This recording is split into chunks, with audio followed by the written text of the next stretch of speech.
What's up, guys? Welcome back to Newswave. We finally heard from Ubisoft about what's going on with Steep on the Nintendo Switch. If you haven't heard, Steep was apparently going to the Switch. We've actually talked about it a couple times, and I always brought that up. Where's Steep? Well, we got an answer. For some reason, it wasn't even like technically from Ubisoft towards us. It was just out there on Twitter. We're going to go over that because it is a weird situation. And we saw Red Dead Redemption 2 gameplay trailer, and it looks amazing. And Mega Man 11 is actually getting a demo. There's a lot of stuff to get into today, guys. So let's get started. We're going to start right away with Luigi. So we watched that Smash Bros. Direct. Awesome Direct, right? Everything was cool. And then we see Luigi pretty much get murdered by the Grim Reaper. Hits him with his scythe, pulls his spirit out of him despite Luigi appearing to die from being scared to death, I guess. And the internet went crazy. If you didn't see it, everyone was like, we just watched Luigi get murdered, right? But hey, Simon's in the game. It was really funny online, obviously. It was a big meme and everything. It was a good time. And Nintendo got to the point, because it circulated so much, they really wanted to let us know that he was okay. Luigi is still alive, despite probably one of the more gruesome, I guess, murders in a Nintendo Direct. I say murders because we watched Mega Man and technically Mario get destroyed by Ridley, although it was less gruesome as it was kind of a red background with a black silhouette as it was happening. That was pretty brutal, watching Luigi get his soul ripped out of him by death. But they did put out a tweet because people were going crazy, pretty much just saying Luigi is okay, and that was by Nintendo UK Versus. So there you go, Luigi's still alive. We've actually watched him die a lot anyway in the past in games. They always fall down, obviously, the different pits or run into Goombas. It's not like we haven't seen it before. That was just probably one of the more M-rated ways for him to get technically die. And Mega Man 11, of course, is out next month in October. It's going to be awesome. I'm going to have a lot of fun with that game because obviously I'm a big Mega Man fan, right? I've told you guys this a bunch of times. Looks like we're getting a demo. True Achievements actually went down the list and found the information for the demo. It appears, at least for now, the demo is found for the Xbox, but more than likely it's going to be for all platforms since Mega Man's going to all systems. And demos have been kind of a reoccurring trend now, which is great because I like getting a demo ahead of time to try it out. Octopath Traveler was great to have those demos. Valkyria Chronicles 4, another good demo. We're even getting these, I guess you want to call them betas, even though we're technically getting to try the game out. Dragon Ball FighterZ did that, and now that's, of course, going on for the Switch. And yeah, it looks like Mega Man 11 is getting a demo September 4th for the Xbox One currently, but more than likely we'll see it pop up for all of them as well. It's going to be great. I'm going to try the demo. We'll probably play it here on the channel and see how long the demo is and what it entails. And really, what I'm most curious about is how this game controls, as it looks different because it's that 2.5D kind of. Sometimes, as we've seen with something like Sonic 4, for example, it kind of throws off the feeling of the game. So I'm hoping it still plays and feels and even controls like the old school Mega Man games, but we'll find out. And if you're a Doom fan, you should be getting really excited. QuakeCon is going on, and we're going to find out more about Doom Eternal as they posted it on their Facebook page. We're actually going to be seeing gameplay for Doom Eternal today. If you're watching this video when it first goes up at 8 a.m. Eastern, in about 4 hours, so 12 p.m. Eastern noon time or 9 a.m. Pacific, they should be posting video footage of the game and how it plays and everything. I'm kind of expecting, since it appears to be on the same engine, I don't think it's going to be too different from Doom 2016, but that's not really a bad thing because that game's awesome and it feels really good, the shooting mechanics and everything. So if they just build more on that and kind of just give us, more settings and stuff to play on, I think it's going to be a good game. But we'll find out, at least with some gameplay footage later on today, or if you're watching this later in the day already. And I guess let me know what you think about the trailer and the gameplay footage down below. All right, with some of the quick news out of the way, let's jump into some of the bigger stuff, starting with Steep on the Nintendo Switch. This has been a very weird situation. If you remember, I've talked about Steep a lot. There were videos I did where I was basically asking what happened to this game or these games. Pocket Rumble was one of them. This was months ago. Steep always came up. I always asked what's going on with this game because originally we saw it as kind of it was a logo that was on the big board of all the different games and stuff that were coming. We saw a Tales game that We haven't really heard much about it. I don't think that's Tales of Vesperia. I think that's a different Tales game. But then Steep's logo was there as well. I was a little surprised. I was like, okay, wow, they're going to get Steep on this system, because Steep already doesn't run very well on the Xbox or the PlayStation. The Pro and I think the Xbox One X probably run a bit better, but even there, it doesn't run that well.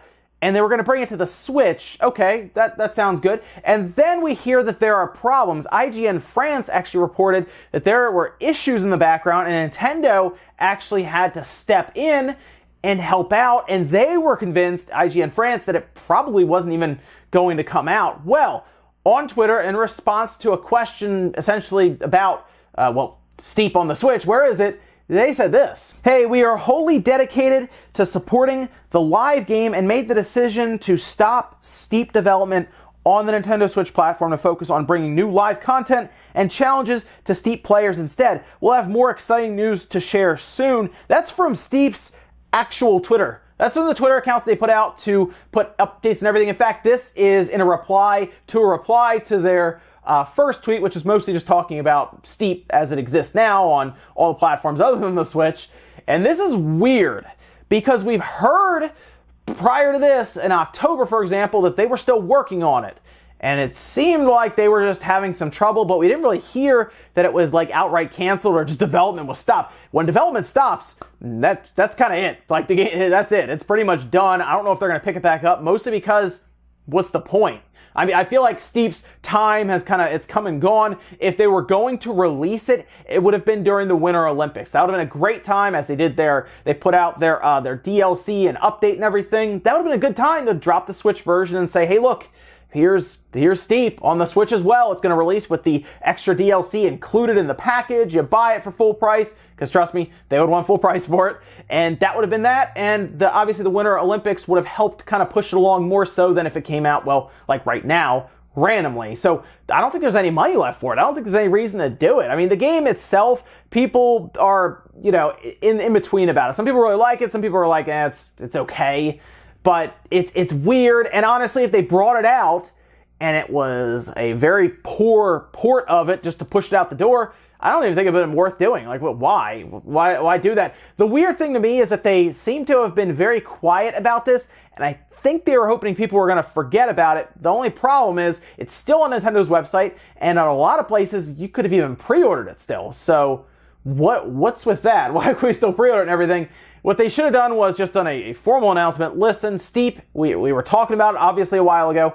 It's not coming now. That's it. And yeah, people would have been annoyed, frustrated. Probably not that many people actually, because it's not a super popular game. But still, people would have been a little annoyed, and then they would have moved on. It almost looks like Ubisoft was just trying to forget about it, cover it up, and just kind of hope that we all forgot about it and kind of move on quietly. This just looks really bad on their part. I don't really know what the deal is here. And as of now, they still have not put out a statement about this. And they might want to do that soon. It's just something, anything at this point. Because right now, we have this Twitter response, and that's kind of it. It's very, very weird. Let me know what you guys think about this whole situation down below. I think it's mostly Ubisoft's response and the way they've handled it, more so than the game itself actually being canceled or development halting on it. Because I think people would have gotten over it if they just came out and told people up front, hey, we can't get it to work. There's no point in attempting to do some crazy miracle thing in programming that'll cost a lot of money because we don't think we'll get the money back. So we're going to move on to other projects. Okay, that would have been mostly the response. All right, that's fine. But now it just looks bad because it looks like they were trying to get one over or us forget about it. I feel it's bad enough about the people who maybe pre-ordered it. I don't know. It's weird. Let me know down below, guys. Next up, let's quickly talk about the Red Dead Redemption 2 gameplay trailer. If you missed it, this looks awesome. You can go check it out. It's on Rockstar's YouTube account and everything. It's a pretty lengthy look at the gameplay, just to get you kind of started. They're going to do multiple ones of these, is what they were saying. They kind of ended with the Deadeye system that they were showing off. I think they're going to go more in depth on that and some other combat mechanics. But they really wanted to get people started with the world of Red Dead Redemption 2, and it looks great. You technically have like a base encampment that you keep moving around with, and you make relationships with the people in the camps. and then you pretty much go out and make decisions in the world, and you can be very aggressive, you can be very passive and not care about things, involve yourself in stuff, or just completely forget about things. And apparently, at least according to them, we'll see how in-depth this gets, your decisions will kind of affect the world around you. I've heard that a lot in other things, but we'll see if Rockstar, because of all the GTA 5 money they've received, they don't really have to rush development on things. We'll see if the extra development and kind of them taking their time is paid off, because of course this is supposed to come out in like spring, like April or something is what we were assuming. Got pushed back and everything. So we're going to see, but right now, the gameplay that they showed looks great, and I am very excited for Red Dead Redemption 2. Visually looks amazing, looks like they are taking advantage of the power from moving from the 360 with Red Dead Redemption 1, 360 PS3, to the newer systems. No PC though. That's the thing that still bugs everyone, I think, is that there's no way to play it on your PC, where if you have a beast of a system, you could really push this thing. It's going to be, I don't want to say held back, but definitely held at least a little bit by the consoles. But so far so good. I'm liking what I'm seeing. I'm going to wait and see what more gameplay they want to show us, but it looks like it's going to be a world you can get lost in, especially if you're into kind of the Wild West or the Western style games. It's going to be really fun. Next up, let's talk about a special edition PS4 Pro that is being released later on this month, August 24th. It is in celebration of having sold over 500 million systems, 500 million systems in the marketplace. That dates back to the PS1. Massive milestone, obviously. We talked about before how if it wasn't for the PS3, every one of their systems, because the PS4 is going to cross 100 million at this point. We all know this. They actually told us that it's actually sold through now, 81.2 million, not just shipped, sold through to consumers. So they are very close to 100 million with their latest system. That will put 3 out of their 4 systems at over 100 million systems. So yes, 500 million, 500 million game consoles being shipped is massive. They're going to be celebrating big time with this limited edition that you're seeing here, August 24th. $500 US, but it's a 2 terabyte PlayStation 4 Pro. They're only going to be shipping 50,000 of these systems, so it's going to be a limited thing. I'm trying to figure out how I would go about getting one. I'm going to see if any of my local stores take pre-orders on them. They're going to be numbered, and I'll take a look, because I need to get another Pro anyway, since we need another one so that Evan can do some PS4 stuff as well. And it's looking pretty cool. This might be it. I was between this or the Spider-Man one. If I get a hold of this, it's translucent blue. That's probably the one I want to go with. The 2 terabyte hard drive, of course, kind of puts it over the edge a little bit. It's a little more expensive, though. It's $100 more. So we'll see if I can even get a hold of one, to be honest. This one might be one of those things. They're also going to be selling the controller separately for $65. So if you just want a piece of, I guess, the celebration they're doing, the controller itself will probably be a lot easier to get a hold of. This is just neat, though. I do like seeing these type of systems where they put it out to say, hey, we hit this milestone. Here's this really cool limited edition piece. If 50,000, I'm trying to think of how rare it'll be in 20 years. It could be a rare piece, but for PlayStation fans anyway, this looks really cool. And our last bit of news, I always talk to you guys about like cloud streaming or games technically moving more and more towards these streaming services as kind of the way people will be playing games in 10, 20 years from now.